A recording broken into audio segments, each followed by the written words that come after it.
Welcome to Cooperville. Do you know what's fun to do in Cooperville? Pack up your shit and get the fuck out! Listen. www.welcometocooperville.com. Who the fuck says www anymore? I can't even say it. www. Stop that. The Welcome to Cooperville podcast. On demand anywhere quality podcasts are available. And some places where cheap podcasts are available. At the local gas station has some. Subscribe, get updates, feel better about your life. Welcome to Cooperville.com. Check one, check. Welcome to Cooperville! Make sure you use a coaster. The wife gets upset when we leave rings on the tables.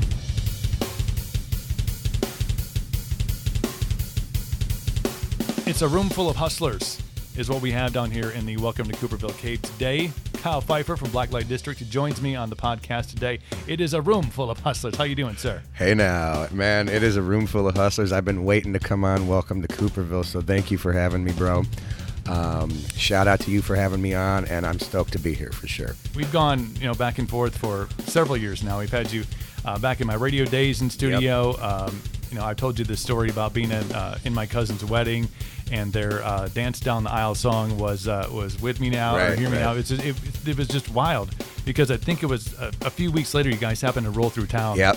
And I was like, I got this weird, coincidental story to tell you. So we've been bouncing back and forth on social media for several years now, and you guys had a show in town here recently, so it was cool to get you off the highway for a while and into the studio, man. It's cool. Yeah, for sure. No, and I remember that too, because we came in and I think we were trying to push some other track or something. We just wanted to get in the studio with me, and I remember you telling me the wedding story the first time, so I was like, shit, that's good. We're on a good start here, you know what I'm saying? So yeah, we got some history now. Yeah, exactly. Music brings us all together. Exactly, man. Exactly. No, but it's one thing I love, and there's a handful of people that I truly am energized by in the industry, because I worked in it for so long, and in the last 10 years had a chance to really know some of these people and how the machine of music in the industry, and I can only really speak to the rock industry, but I imagine there's a lot of similarities in other industries. Unless you're in pop music, then you just have to be young and attractive. Yeah,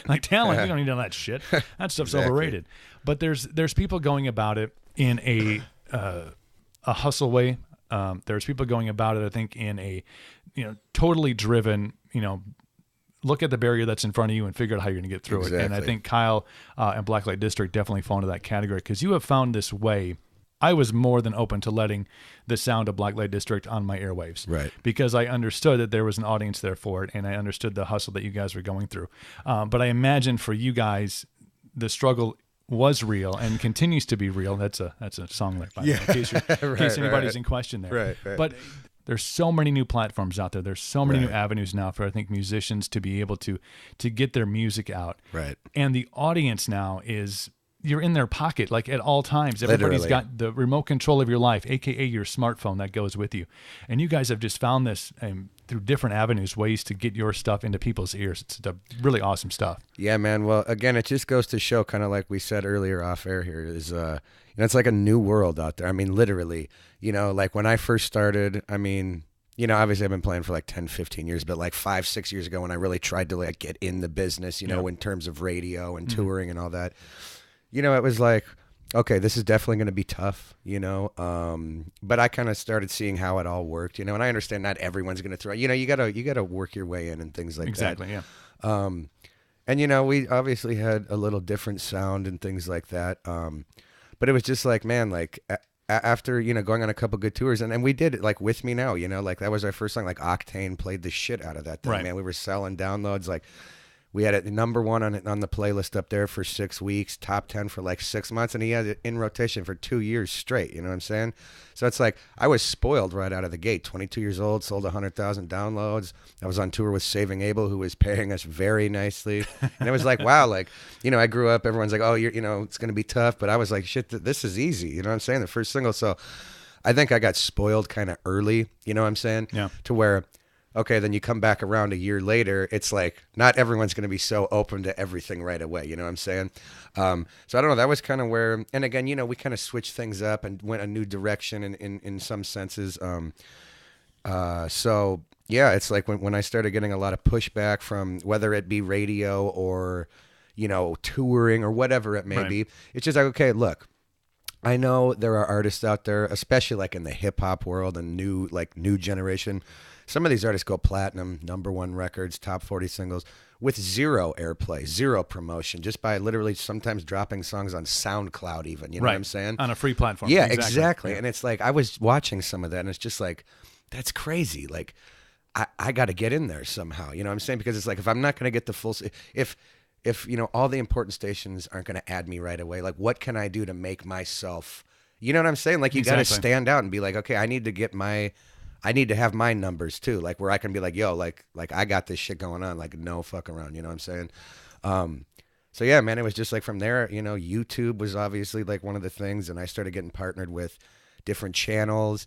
You know, started out with something called Nightcore, which is like an anime thing where they speed it up, and we did like 10 million streams there in a year.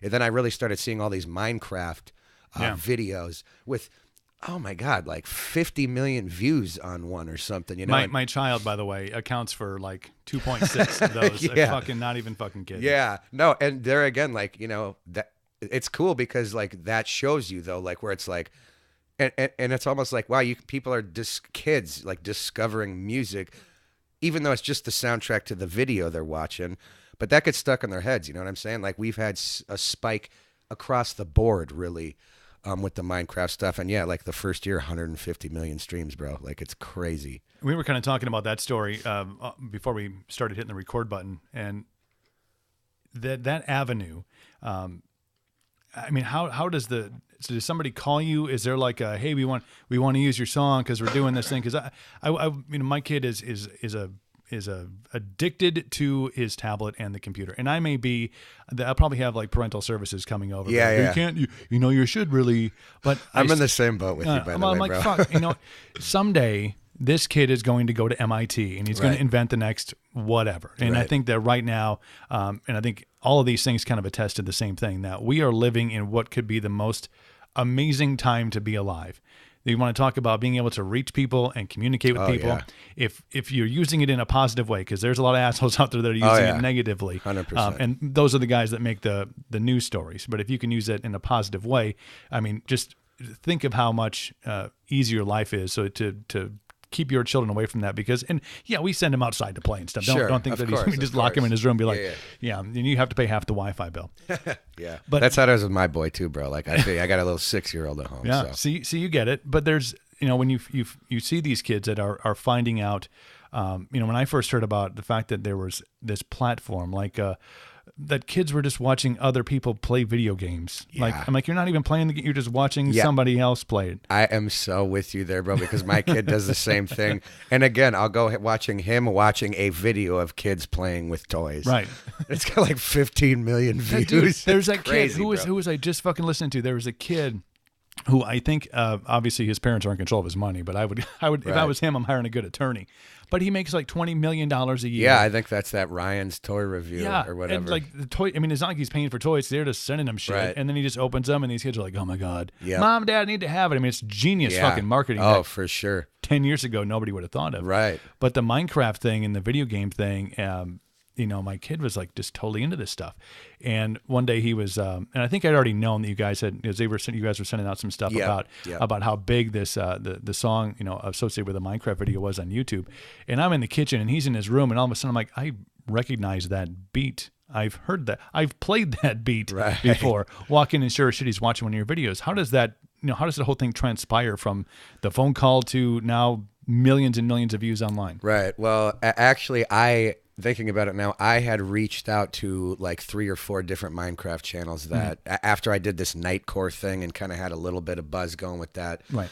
I hit up a few of these Minecraft channels, just kind of reaching out because I saw how big the views are and saw like just how crazy that world is. Yeah. So it's like, okay, if I can get something in here rolling, like again, just for number wise, you know what I'm saying? Like I was just like, okay.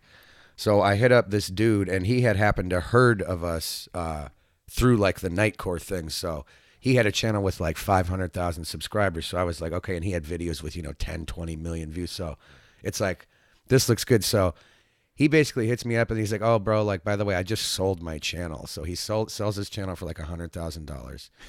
And I'm like, I mean, that's good for you, bro. But like, damn it. You know what I'm saying? He's like, no, don't worry. He's like, I'm going to start a new channel. We're going to drop this video. I didn't think shit of it, because Right. it's like, well, he's starting a new channel. It's not going to have the same reach. Starting at 0. Yeah, basically, by the time he dropped our video, he had barely 1,000 subscribers. The video got maybe 1,000 views, and then literally like I was saying earlier, like the next day, all of a sudden it was at 3,000, and then all of a sudden like 20,000, and by the end of the week, it's like 100,000. So I really started watching it, and that thing just like blew up, man. Like straight to trending. Like the VMAs were the night before, and Katy Perry was like one of the headline acts on the MTV VMAs.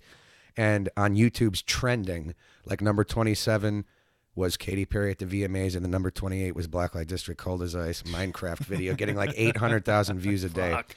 And it's crazy, man, because Right. it's like, they're again looking at it, it's like, holy shit, like this happened. Like, again, even though it's not your traditional sense, you know what I'm saying? Yeah. And I think that's kind of like the difference where, some people, especially in radio, maybe would look at it and be like, well, yeah, that's cool, but that doesn't really... You know what I mean? I get kind of the separation, but I also think that what I do is very new age and modern. I think stuff like that should be, I don't know, I think it should be more considered.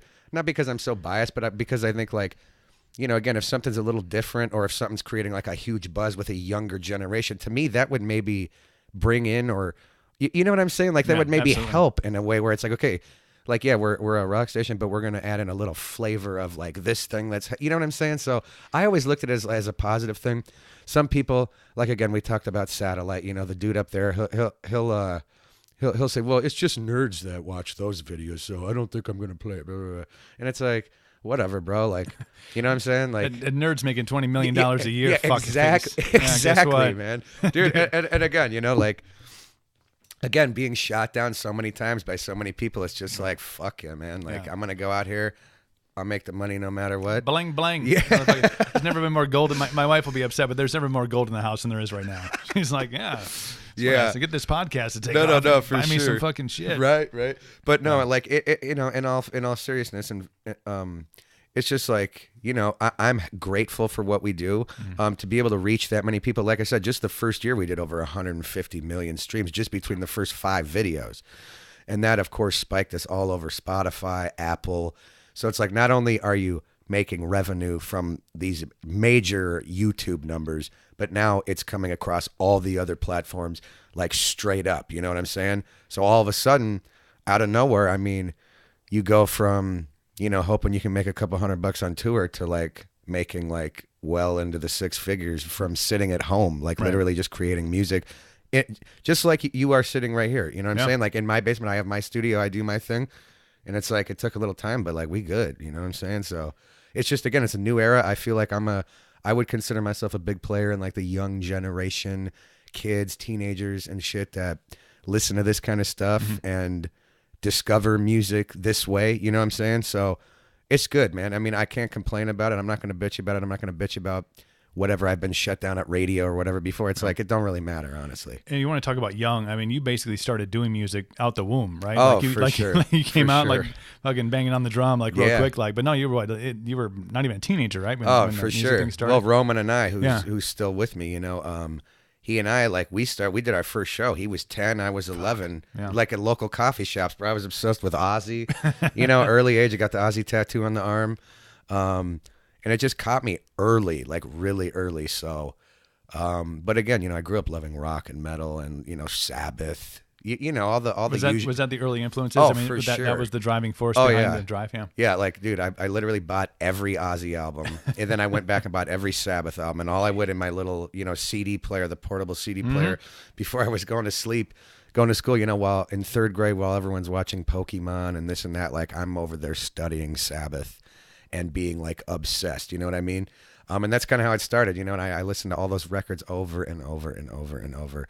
So I take pride in the fact that I kind of feel like that's kind of like an old school thing where it's like, okay, I was kind of cut on that cloth a little bit, having that kind of influence, but fusing it like with today's, because I mean, our stuff, we got a lot of hip hop beats in there and whatever pop maybe sounds or whatever. But again, man, I like the flavor of making something fresh. You know what I'm saying? I had, we kind of were starting to arrange this thing almost a month ago, I think, to get you down here for the podcast. And, I really, I took some time, and my wife hates it because she'll fucking find Post-it notes like randomly all over the place. But I was thinking about Blacklite District and the sound and kind of knowing, your bring up and kind of where the music started from.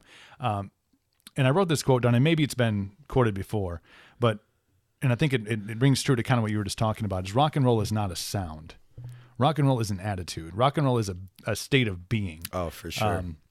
So feel free to quote that. I mean, it's No. two O's in Cooper for those of you who are transcribing this podcast. But I think you can see that a lot now, especially with artists who are less cookie cutter than I think as the doors are open to in especially mainstream rock radio, where, it's the new XYZ band, we're going to add it, and all of a sudden it's, not on the charts to number 2 in the matter of a couple weeks because it's the exact same thing. I mean, there's very few bands, I think, in the history of at least rock and roll that can really just put out the exact same sound. AC/DC is one of them. I mean, my kid, I think he was probably 5 or 6. And now that when he turned 7, I remember the question came up, or he started to be able to make the differentiate between Bon Scott, AC/DC, and Brian Johnson. He's like, wait a minute, I think this is a Bon Scott one. Yeah. Which I have hope for him. That's still awesome. In that genre. That is awesome. But AC/DC, it kind of transcends that. And I think, the Stones, and there's bands in here that have longevity, that can do that can just, here we are, and here's exactly what you're going to get. Right. And I think their audiences, the older audiences and stuff, that's kind of what they want. Like, we want here's our wheelhouse, and let's keep it in here. Absolutely. And I do understand that too. You know what I'm saying? But it's a weird dynamic with the younger generation, not even the younger generation. But I think if you kind of got through and were accepting of the transition in the late 80s, early 90s from kind of the glam rock stuff into the grunge era, I think if you kind of cut your teeth on the Nirvanas and the Seattle sound of the 90s, it seems like if you got through that, you're in a weird position to have appreciation for the stuff that came before it. I think Ozzy, Sabbath, Judas Priest, all that stuff.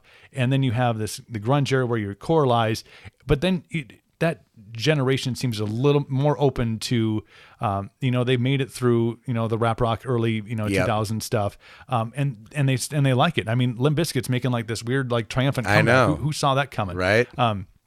But I think you have to be able to understand that audience is out there. That's like, hey, you know what? I really like the hardcore stuff and Fucking Slayer. Right. But I also like, that damn Take My Horse to the Old Town Road. I love Old Town Road. Oh, bro. my God, man. Seriously, man. I'd never heard the song before, but my kid is apparently my musical gateway now. Right. He's on fucking TikTok. Yep. And of course, if you have children, you know that they don't just play things once. Oh, they play it over and over, and on TikTok it just plays over and over. Yep. And so I'm guilty of that. I'm too. like, that's kind of a cool thing. And then I kind of got into reading about it. And did you hear about the whole country charts? Yeah, country shut them down. Like this isn't country. Yeah. and Billy Ray Cyrus. It's so jumps funny. on board. Yeah, it's so funny you funny. mentioned that because it's like that Old Town Road. I know it's all random, but it's like my life is random. Our lives are fucking random, dude. Right. No, but it's cool because I saw an article where it said Billboard pulled this song off the country charts for not being country enough, quote, Right. So I went to check it out just because I was curious. And I was like, okay, it's obviously like a trap beat, hip hop kind of beat, but I mean, they had the acoustic and I'm going to take my horse to the Old Town Road and a catchy little thing. I was like, okay, I understand where they're coming from. But I think that right there really set the tone and set the path for that thing because then they did the remix, put Billy Ray Cyrus on it to really give it that country vibe, and bro, that thing just broke Drake's streaming record on Spotify. Did 140 million in 1 week, #1 on the Hot 100 most. I mean, it's when I saw that thing was coming off the country charts, and then I saw the explosion happening. To me, it's like.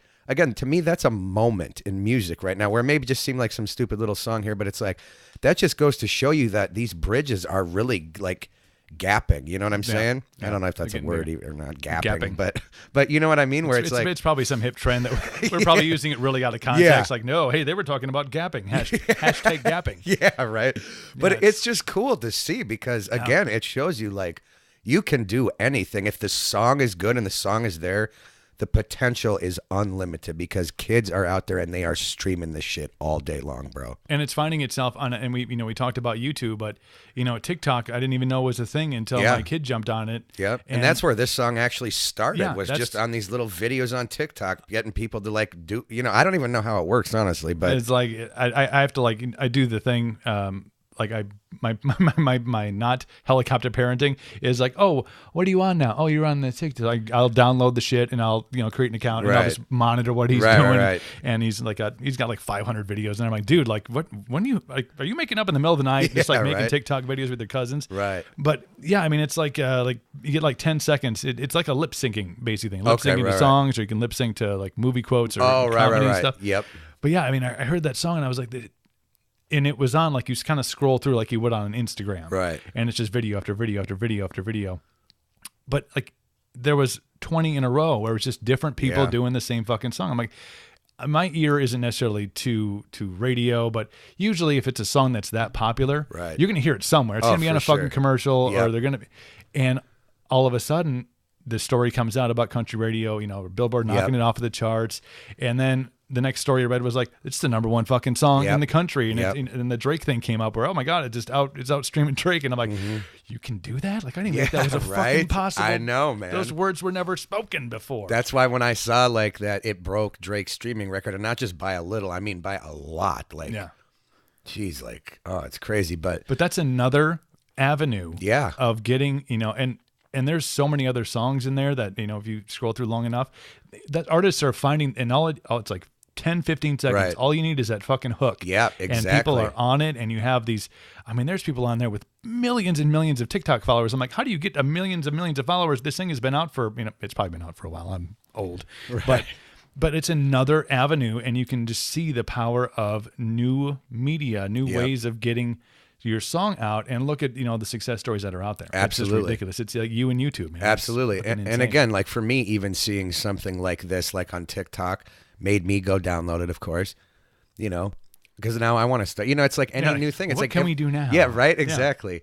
But again, like having, the young audience I have with the Minecraft stuff and all the anime stuff we do, like, when we launch our TikTok, which hopefully we will soon, like get a page or whatever. I don't even know if it's like Instagram or how that works or whatever, but know what it is. You would think that, we got this young audience here to where, they will go follow that. I can make a post to follow my Instagram and I'll get some, or sell it to, what I'm saying? Whatever it is. It's like, it's just amazing. Like we talked about earlier, like thinking like you only have this one way, but just because of the time we're in with all of these platforms and all of these different ways, like you never know when the next hit's going to come, because literally it could just boom, just like that. One video, one TikTok video, one Instagram, but it can just go nowadays. And I think that's kind of the exciting thing. Like with our Minecraft success. So I got like 2 or 3 Minecraft videos dropping over the summer, which we're really stoked about because it's been a while. Yeah. People love that shit. You know what I'm saying? Well, that's what you got to do. You got to take it away for a little bit. Like, we'll be back. Yeah. Well, because we did like 5, like right away, like in a short amount of time. And they all did well. I think the lowest one has like 18 million views or something like that. Nothing. There's just nothing. But it's like, so it was like, look, let's take a little break because I don't want to burn everyone out on these, because this is like, you know what I'm saying? Like, again, like, okay, so you remember Cold as Ice, our song. So that one did amazing there. And then, like I said, we started getting some really good airplay on it, started selling a lot. It did go top 40 on like the Billboard mainstream rock chart. So it's like that put that in the books for us, you know what I'm saying? And again, it's just like the new world thing, like I'm talking about new generation. It's like, bro, that thing broke top 40 with like 3 stations playing it, like literally, like, dude, on With Me Now, we probably spent like 25, 30 grand breaking it at radio. Cold as Ice didn't spend more than $2,000. You know what I'm saying? Like, because we had so much buzz that just a couple of stations kind of put it up there. You know what I'm saying? So it's like, damn, we got that in the books. I think it's at like 60 million streams right now, which is very close to gold status, actually. And they're, again, cool to show, like, in today's world, where it's like records and songs and singles like can go gold and platinum just off the streams. So I might have a gold plaque hanging up in a month from Minecraft streams. If that happens, I mean, I'm grateful, you know what I'm saying? But again, it just shows that it's like anything is possible nowadays, bro. Fucking anything. And all those it's exciting. Avenues. Yeah, that's what I'm saying. It's a great time to, I think, be on, and I think to be independent enough to have not have somebody's thumb over top of you, or somebody who, and there's a lot of people in the industry, in any industry, that are still behind the times, that are not, they're living inside the box. Because you know what? The box has been successful for a very, very long period of time. And the way of doing things, there's been some changes. Obviously, artists are on social media and they're throwing stuff out there. But there's a lot of, especially the ones that have been highly successful, because it's simple. You go into the studio. It's the album cycle. Yep. You go into the studio and you record an album, and then you release the single. Then the album comes out. Then you go on tour. Right. Then you take a break, and then you go. And you just keep on, the machine just keeps on feeding itself. But I think, as technology and as we become a closer society, just because of the fact that, Kyle's on the road, all year long, and I can still, message him whenever I want, or, hey, dude, check this out, or, hey, I'm doing this podcast thing.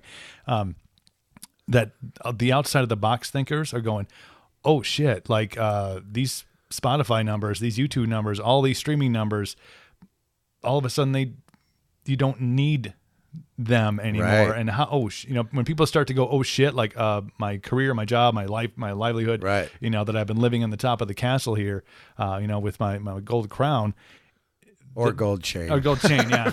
I'm just fucking rolling. He's just rolling on. But I imagine there has to be some fear in that, because I want to talk about the state of rock and roll. And my viewpoint of it. Yep. It doesn't have a sound. It is just, there are plenty of what I would consider top 40 pop singers, hip hop artists that are rock and roll. Yeah.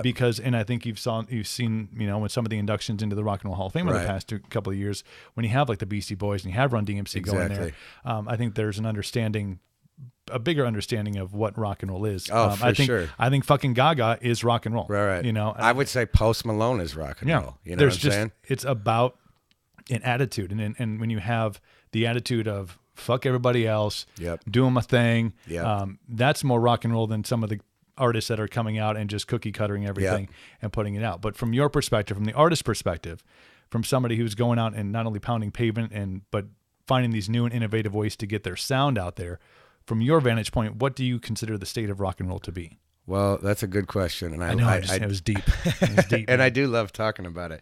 I have a couple of things on it. So first of all, one of the cool things that I think is happening right now, because for a while there, it seemed like, I don't know, I thought maybe like the young generation or kids, like, we're not going to be into that because everyone's growing up on trap beats and this and that.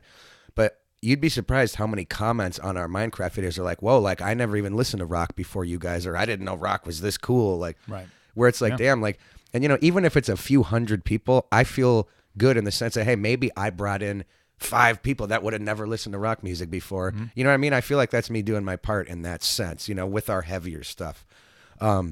On the other side of that, like, I don't know if it's more in a negative light, but I do feel like there's like a ceiling on like the radio rock bands. Like, like, if someone new comes out, it's like, it's just not like they're breaking like they used to. Like, okay, like Five Finger Death Punch, everyone considers them like one of the top newer acts, but they've been out, 10 plus years now, right? Yep. It's just like, I don't know. I just don't see a lot of acts that come out that just break in and it's like, oh, we're playing. Like, I don't think anyone's playing arenas. Like, that's new. Yeah. You know what I'm saying? Like, so that kind of part of it sucks for me, because you know how it is. Like, I grew up wanting to be like, dude, the rock star dream. Like, I want to play arenas, have platinum records. Like, I don't think none of those guys are getting gold or platinum plaques. You know what I'm saying? They're having them printed in the shop. They're just like, why don't you? Right. I'll have another one of those. Yep. Print them off. In some ways, man, like, you know how it is. Like, just like anything else, I mean, bands will come out and they want to have that sound that fits radio. And to me, man, after so long, like you were saying earlier, you had the 80s into the grunge, and then you had the grunge and boy bands and pop sensations into, the Linkin Parks and whatever. And it feels like, with all the internet stuff, like, it feels like there really hasn't been a huge change in the sound. Yeah. I mean, there has been, but you know what I'm saying? Where it's like, I don't know, like, it's kind of confusing to me. Like, do I think rock and roll is one of the least popular genres of music right now? I would say yes. which sucks, but what can you do? But there again, we talked about it like rock and roll being an attitude or a lifestyle or whatever. So when I see younger dudes like Post Malone out there, who's a rock head and rock metal head at heart, going out there saying fuck you to everyone who's doubting, and going out there and selling 10 million downloads every song and getting, whatever, hundreds of millions of streams and playing to 20,000 people, to me, that is rock and roll. Yeah. You know what I'm saying? Even though it's not the same sound. And I guess that's where I kind of take the Blacklite District thing, because it's like some of our new music is like definitely not rock. I mean, you know what I'm saying? Like in the sense of, you're going to have roots in rock, just because that's where it comes from. And I think even when you're lyrically writing something, or you have an approach to something, right, or you have to go through struggles in life, or you have to go through things. That's what rock and roll is. Right. And I think it's okay for rock and roll, however it sounds in your ear, to not be the most popular, because that's what it is. I mean, we're supposed to be like, it's not supposed to be the most mainstream music. You know what I'm saying? Open up that closet there. You know what it is? Fucking black t-shirts, man. Yeah, it's black t-shirts, same black with me, jeans, bro. blacks. I mean, I have yellow on my socks. It's a fucking, my wife's going to be over the moon. Like, oh my gosh, you have some color in your life. Right. But it's supposed to be something that's not mainstream. I mean, and it is mainstream enough to where you're going to hear it during a Monday Night Football game, right? But that's because of the attitude of it. Exactly. But I don't think anybody in rock and roll, and this has gone on for probably generations, but we have a tendency to have the loud voices tell us what is and what is not rock and roll. Like, right, exactly. There's the Nickelback debate. There is the Linkin Park debate. Even I think after a while when they went from Hybrid Theory and things kind of changed. Well, that last album was like a total pop record, it like was a total top 40. Bring Me the Horizon has done the same thing. Exactly. They were I saw a meme the other day where it was like some fucking werewolf next to it was like Bring Me the Horizon in the beginning, and then it was next to a fucking little puppy golden retriever, like Bring Me the Horizon now. Yep. But I think it's in rock and roll should be the genre where you can experiment with things and you can try new things and you can sound different, because it's supposed to be like open-mindedness and I'm accepting of that. I because it's about the feeling. It's about how does this song make me feel, and if it right. And it's cool that you're saying that, because that's kind of similar to how like I mentioned earlier, when I kind of like first started getting into the radio thing and like really getting into the business, I always thought that, well, hey, I'm going to go out, I'm going to make a different kind of sound, and all the radio guys are going to be like, oh, that's like awesome, that's new, that's fresh sounding, like we're going to play the shit out of this. And you come to find out it's not like that. No, but that's the mindset, It's not like I was like, hey, I want to create music that people are going to bitch about or say, well, this doesn't fit on here. Right. It's like, I'm not doing it to make it harder for myself, but I wanted to be real, you know what I'm saying? Exactly, And I could have just stuck with the standard shit and did rock songs and stuff, but I don't know, man. Like, again, like, I just feel I'm so much happier going the route I did, even though I got shut down and it took a little bit of time, because now, again, I mean, look, we making money, you know what I'm saying? Like, I mean, what else can I say about it? I mean, and it's not just that, like, believe me, money is not anything. I passionately care about the music. Mm-hmm. I obviously have fans that are passionate about my music, and I get it every day, whether it's a DM on Instagram or Twitter saying, your music inspires me so much, like you guys inspire me, this got me through my depression, blah, blah, blah, whatever it is. And it's like, wow, that's where you can really see like this whole new generation thing coming into play, because it's like without the support of whatever, it's like we have our base right here, and it's like no matter what we do, we can put out this music. If it's got heavy rock guitars or a rap beat or auto-tune on the vocals or screaming metal, like if it's a good song, the fans love it. You know what I'm saying? And I think that's one of the things that's missing out there, at least maybe in rock radio. Again, I'm not so into the radio side of things to where, I could be wrong on this. Me either. I'm not really. Yeah, right. I'm taking my fucking curtain call here. I'm good. Right. But it's like, man, like, again, I look at it like this. It's like, look, if we can go out here and I can have a career and I can like literally live my dream, basically, I don't have to have another job. Like, I can do this. I can make my music, sit in my studio. Again, we hardly tour. Like, this is the first tour I've done in a year, just because, we got the offer to go out. And it's like, of course we'll go out, because then we do get to hit these markets and maybe say hi to a station or two, which I haven't seen one radio station on this tour, by the way. Assholes. Yeah, right. But, it's like, man, we're out here. It's a new wave. It's a new era. It's like anything can be done. It's like if you're putting the passion in, if you got the drive, going back to what I said a minute ago, if the song is good, regardless of what's in it, man, you have a shot. That's what it is. I mean, I am like total proof of that. Like, you know what I'm saying? Where it's like, it can be done for sure. Being out on tour with Rick DeJesus and the guys from Adelaide This Way, I know even we've been conversating back and forth a little bit. Talk about your relationship with him, because I look at Rick, and Rick and I go back, almost as long as you and I do. Right. We've touched base on many occasions, but definitely a guy who has kind of gone has the same kind of mental drive about what he's doing. I think both of you guys are going to conquer the world. And I think you both have that mentality. Right. And I think the greatest thing about, the tandem of you guys together is that sense of independence, is a sense of we don't fucking need this thing, or this thing, because we're going to go and do, we're going to go and be, we're going to go and exist. Right. Whatever avenue that happens to be, whether it's on social media, whether it's touring. What's your relationship like with the guys in AW? Well, it's cool. We have this, so I just signed with TKO, who's the like booking agency and stuff like that. And we have the same agent. So I was talking to him one day, and he's like, you know what? You and Adelita's would be great together. He's like, you're both independent. Like, you guys should meet. He's like, Rick is killing it on the touring side of things, which they are. And, I'm killing it on the online kind of side of things. So it was like, why don't we like pair this up and see, like, you know what I'm saying? Like, help each other kind of thing. So I was like, yeah, I mean, I'm obviously all about it, So we announced this tour. Then I kind of had some shit happen, man. So some things. Yeah. So like I had to pull out of the first half, but the coolest thing was, because I hadn't met Rick before, you know what I'm saying? But before I was even on the road or in the business, like I heard Adelita's Way growing up on my local station, and I knew it's still cool to see him every night, because it's like I know almost all these songs over the years, like you forget about.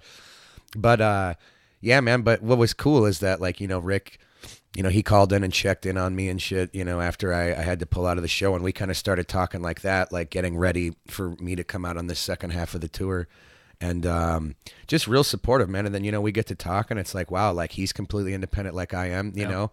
And that's the cool thing. I've scored him like a couple of playlist ads on Spotify, and we're going to do some YouTube stuff together. And, he's taking me on the road.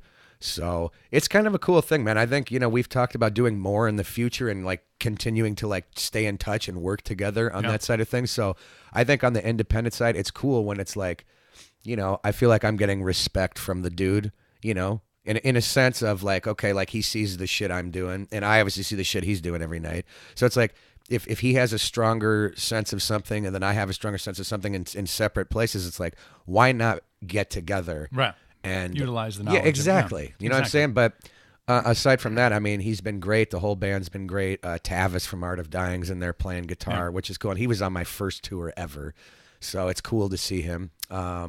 And it's just a good dynamic, like I said. And again, it shows like we're out here, doing like 90% capacity in all these clubs, and we're all independent. I'm saying? We're not ran by anybody. We're not paid for by anybody. We're out here killing the game, bro. Yeah, you know what I'm saying? It's a cool dynamic to see, and I think when I saw the tour poster go up on social media, I was like, that's epic. Yeah. Because I know both of you guys, and both of the independent thing just really strikes a chord with me, because I think that having a full working knowledge of everything that you are doing in I realized it more in the last 3 months than ever before in my life, but you need to have, not only creative control over what you're doing and what you're saying and how you're presented, right? But for you guys especially, your music is that's the golden ticket. That's for sure. Not only for your livelihood, but also, for your legacy. But this is what you pour your heart and soul and every, ounce of your being into.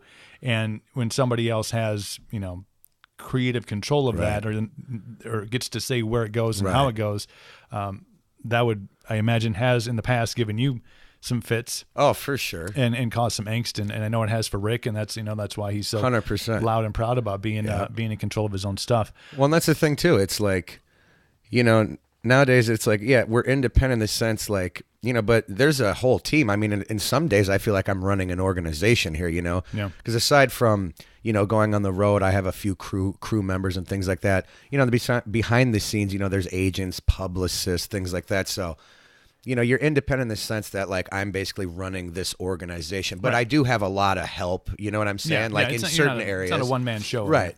Right. But that's the good thing though, because it's like then it's like we can do. There are no rules anymore. Is the thing where it's like, oh, you have to do this and you got to do that. Like we talked about the album cycle earlier. Yeah. Like if you want to do a song, go in the fucking studio, do a song, it's and like, let it out, bro. Like I could go into my studio today and write and record a track in 2 hours and drop it an hour later, or you know what I'm saying? Like if I want to.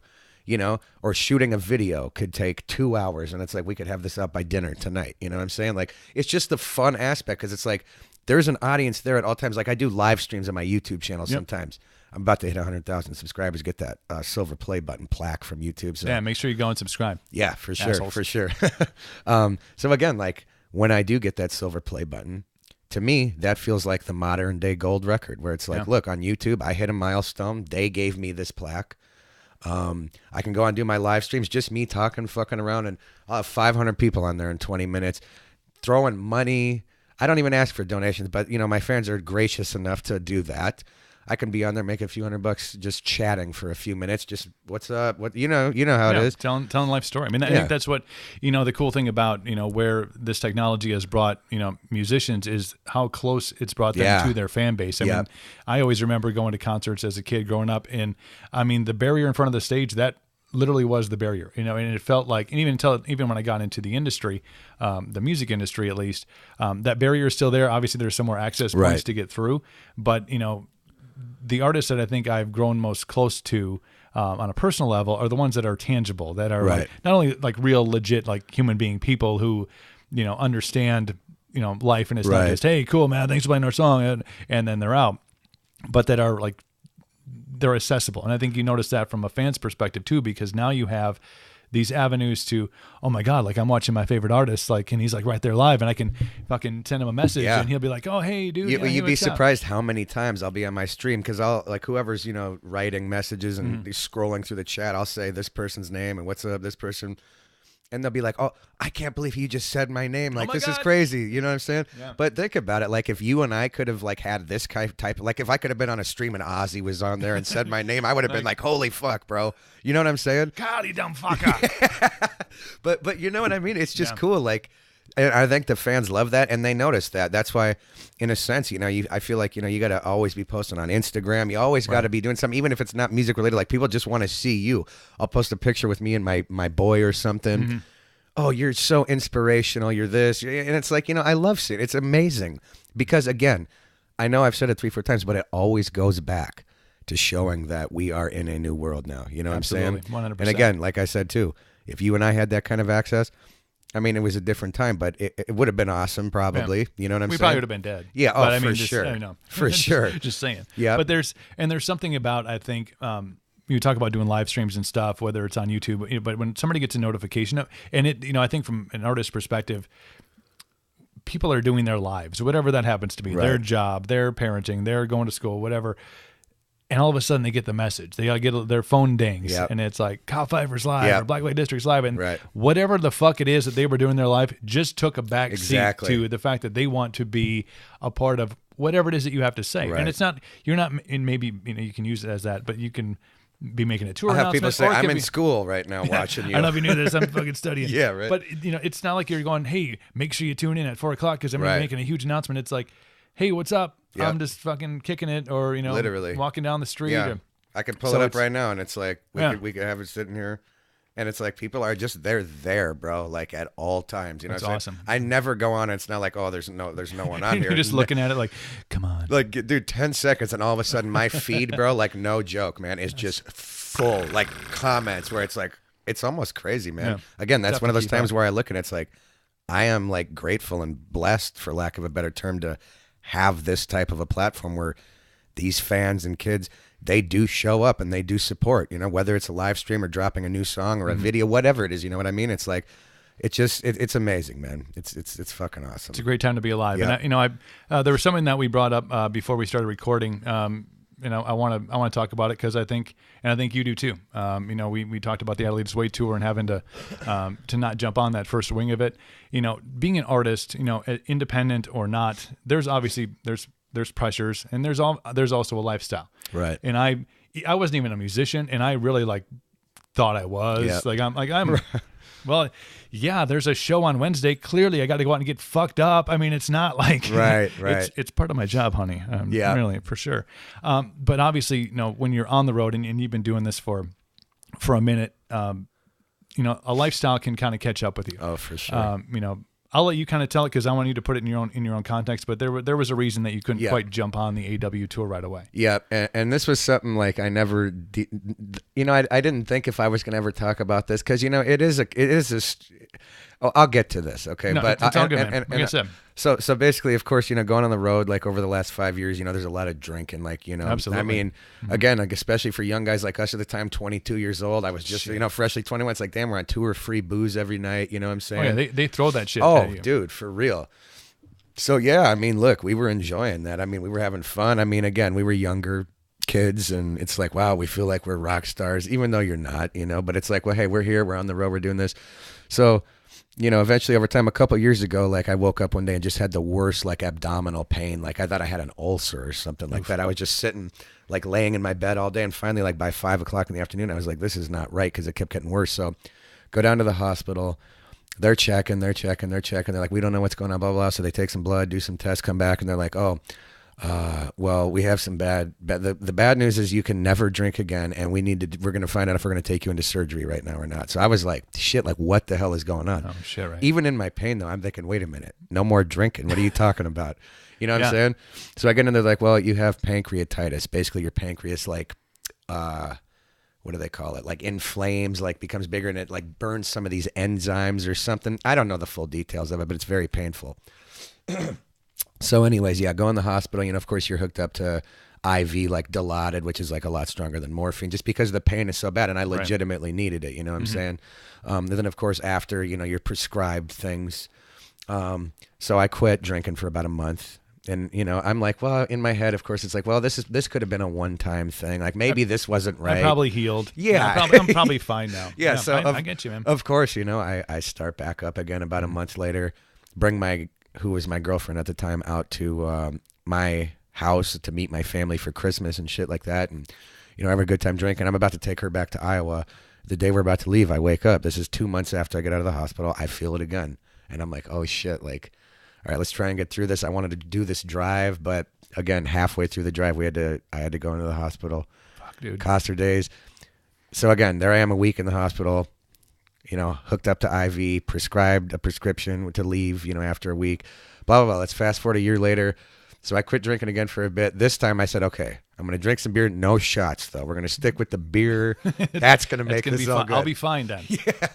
Give me that 8.3% IPA. And that's exactly what it was, too. I would do it. And believe me, like, I get ghetto, bro. I was even after getting Steel Reserves. Oh, man. Big $2. Like, fucking classy shit, man. Looks like platinum. Yep. So finally, like, I mean, I hit it. I mean, I wasn't hitting it every night, but I mean, 3, 4, 5 nights a week for sure still.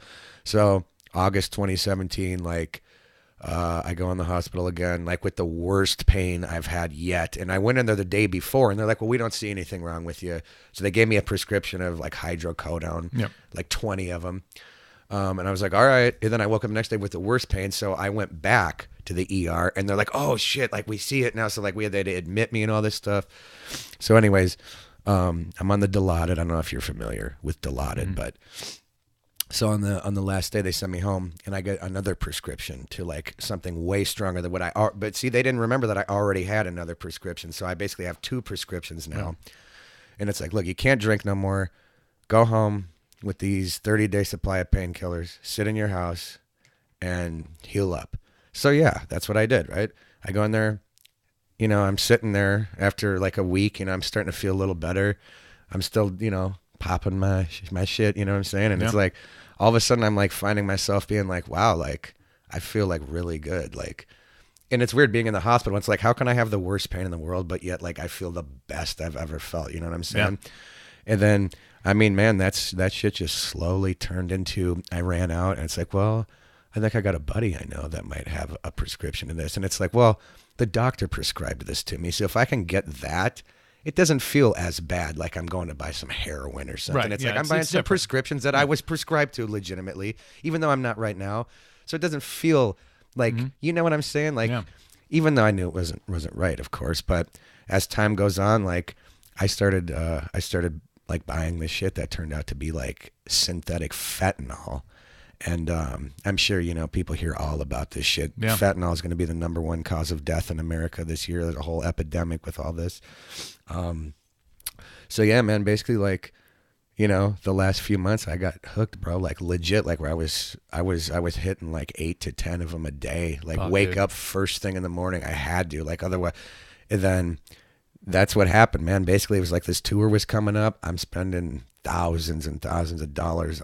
Oh my God. Like, I don't even want to get into how much, what I'm saying? Seeing the dollar signs roll through your I had a left fat eyeball. bank account before, and then like after it was like not that big, you know what I'm saying?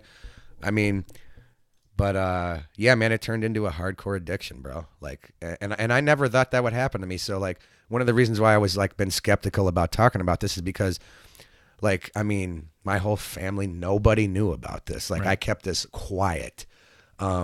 But it's like now when I look at my life, like on my resume sheet, now I have the drug addict thing on there, and I never thought I'd have that. But the thing is that, my mom died when I was 9 from a heroin overdose. Right. So then right when I was getting out of the hospital that last time, my father had just killed himself. So like right as I'm getting out of the hospital, I got these prescriptions, all this shit happens. Like it just like timed out perfectly, probably for all this kind of to just kind of go downhill, you know? Yeah, because you're going through those, not only the physical pains of what you were dealing with, but all of a sudden you throw emotion into it. Exactly. And if you have something, and not advocating for, but if you have this thing that, like you mentioned, doctor prescribed, take these, this will help you heal. Yep. Now all of a sudden this is like, wow, this kind of killed 2 birds with one stone at this point. Because it was the timing. Like literally, as I have this prescription, I'm getting like the suicide note in the mail. And this and that. Fuck, dude. And dude, it's hardcore shit, man. Maybe the next time I come out, we'll go deeper into that. But yeah, man, it's hardcore shit, bro. I mean, what can I say? And again, like from my mom's death, like early on in life, like that's always a thing in your head. I mean, look, it traumatizes you when you're at a young age and shit like that, So, so it was the perfect storm for something bad. And, as we know, like I just said, fentanyl is going to be the biggest overdose kill out of more than car act. I mean, it's crazy, bro. But I think it becomes that avenue because it does doctor prescribed, and whether, we could have a whole fucking podcast about big farm and how we're pushing this, whatever that, whatever the machine is pumping out from the top for the dollar signs. But, when it's becomes easy to get a hold of. Yeah. And you don't feel like you're doing something bad. Right. Because you don't feel like you're doing street drugs. It's like, well, this is, I don't have a prescription, but these are from the pharmacy. Like it's not like safe. Somebody's making it in their bathtub, it's going to be, it's going to be fine. So I think when that avenue opens up, and people, I think, from all walks of life. I mean, that's where I think it gets. That's why right now there's millionaire CEOs getting hooked on this shit. Yeah. You know what I'm saying? Like everybody. It doesn't have a demographic it's going after or a social status. Whereas or people a used to think it's the guys on the corner or this and that, where it's like, now, bro, no, it's, I mean, you'd be surprised. You know what I'm saying? And again, like, it was a hard thing, man, because the withdrawal of something like that. Yeah. What was the light bulb, or what snapped you into, fuck, I got to like get my shit and get it cleaned up? Well, I got caught basically by my wife and my, and then I told her I stopped, and then I really didn't because I had more. And then finally I ran out, and I just couldn't keep it cool. You know what I'm saying? Like the sickness. Dude, the first 10 days I couldn't sleep, shake. Oh, it was, believe me, more than the pancreatitis. I would have taken the pancreatitis over this any day. And as of right now, I think I'm like, what is it? I'm right about 35 days clean right now. That's awesome. And I still feel the withdrawal effects a little bit. You know what I'm saying? Like not fully, but it's like I'm not 100%. And it's just crazy to show that a month plus later, I'm still feeling that shit, bro, where it's like I feel weak. Sometimes I have bad moods, but it gets better, man. And you know what? The thing is that I think everyone loves a good comeback story. Like this was just a thing in life that I had to go through. Right. And you know what? I'm out here. I'm ready to make music, because making music and playing music is what I do best. So I'm just ready to conquer that and look for that shit, bro. You know what I'm saying? That's awesome, man. Well, first and foremost, thank you for, telling that story. I think it's first time I've like told that in public too. So that's cool, man. I appreciate it because I think that there is, a lot of times outside of watching things on the news, Right. it doesn't feel real. Like For it, sure. it feels like it's it's sure. a thing. But Right.